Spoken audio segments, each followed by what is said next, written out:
If you want students of any age to easily share their work with a global audience or just their parents with or without your moderation, and be able to give and receive comments and feedback to each other, and be able to sort their work by subjects, including a special e-portfolio category, and if you would also like your own class blog to share newsletters, photos and videos with your class parents, or even a place to share everything from spelling lists to homework for online viewing, then you want Easyblog.org. Great work! I'm sending that to your blog.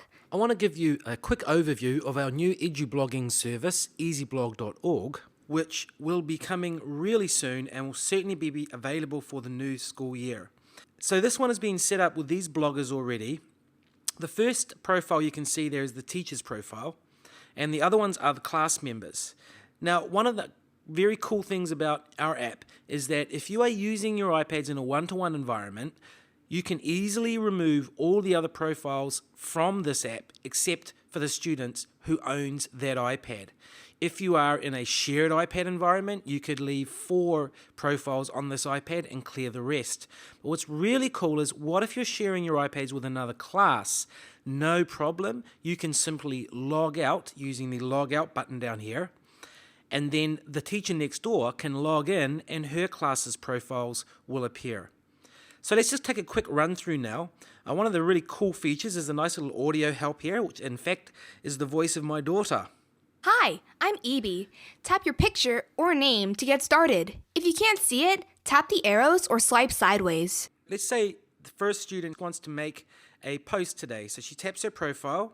Here there's a confirmation screen. This is for our students who may not be able to remember a passcode. If you want, you can put a passcode on here as well, which is very simple. It's a color and a number.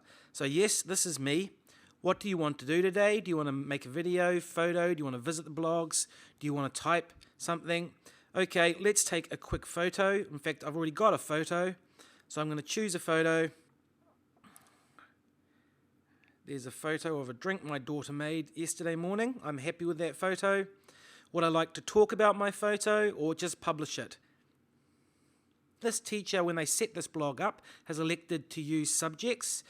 This student wants to put it in her portfolio and in her sciences, and it already has auto-titled the post for her, but if she likes, she could change that now. If she doesn't, she just hits the green button. Great work! I'm sending that to your blog. Don't close the app until I'm finished. And that goes straight off to the blog. Once it's gone to the blog, it returns to this page. The student can check it's there by going visiting blogs, and we can see there is the post right there. If she wants to edit the post, she has access to an edit button here, which may include putting it in or removing it from her portfolio. You can see some other posts on here that have already been made. This would be an example of a text post with an image. And these can be viewed either on a browser or directly through the app. She can also filter her search here by clicking on subjects. The typing post option is very much a standard typewriter kind of post here. You can add a photo, you can add a video. So when that post was made, an email notification was sent to the parent, which in this case is also me, and I've made a comment now on that post. So when Maylee next comes through to her post here, she will see on the visit blogs that she has a 1 there showing her she has a comment.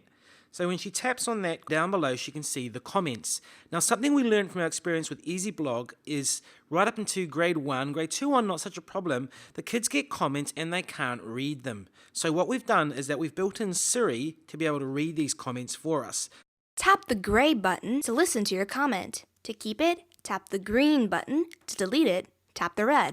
They can approve those comments themselves, so that's a great little lesson there as well into digital citizenship. Dad said, "What a great looking fruit drink. How did you stop the juices mixing?" Mom said, "I agree with Dad. Can you make us one to have with our breakfast?" Now we'll stop here on the app and we'll just have a look on the web browser version what this looks like, because one of the really cool features is that the teacher can make a post easily as well using exactly the same method. So here we are in the browser version and we can see the same students here. So if I'm that parent, I'd be able to log in here using a password if this has been set by the teacher. You can also have this fully open, it's up to you. What's cool is that by clicking on the teacher, your parents will be able to see the posts that you have made. So here's some examples here, and these are real examples that have come out of our grade 2-3 teams. So there we have a nice little image, something they've been doing with a fun day. So as I said, these are all real posts that we've taken off class blogs from our school. And while I'm on that point, all the developers work at a school called the Western Academy of Beijing, and we probably are the world's largest user of blogs in an elementary school setting. In fact, last year we had 37,000 posts by 600 elementary students. We use blogs at our school as a learning management system. We use it from everything from putting up daily schedules right through to e-portfolio. So we've been doing that for many years now.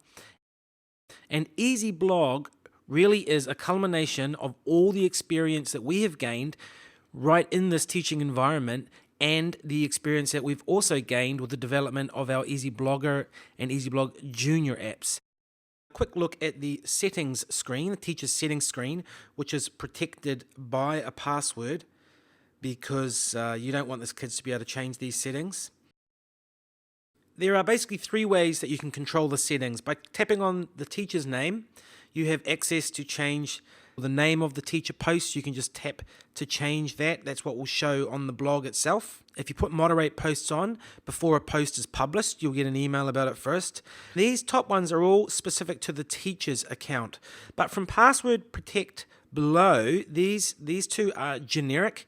So in other words, password protect student blogs. I currently have set to on. So that means to view a student's blog, you would need to enter a password. If I put this one on, the students will need to put in a password when they access their profile. Now, the second one are the student settings. So individually here, install on this iPad. This is the setting I would use if I want to set up in different configurations, for example, in a one-to-one environment. Left-handed, moderate post subjects. Do I want to use subjects for this student? Do I want to be able to choose subjects? I can manually set a parent's email here. But what is very cool is that in the initial setup, you will be given an email to send to your parents. Not your own parents, that would be useless, but your class parents. And in that email is a link that they click, and then they can choose and select from your class who their child is. Now, if they accidentally select the wrong child, you can always change that manually. Underneath that is the edit password, which is the password that is used so this student can access his blog on the app. And the one below that is the password that you will use in order to view his or her blog. You can also select multiple students. For instance, I'm going to select all because I'm in a one-to-one environment. I'm going to turn off my daughter there. I'm going to turn off install on this iPad. I'm going to go update. And now it's now set up in a one-to-one environment just for my daughter. So we're going to add more features as we go along.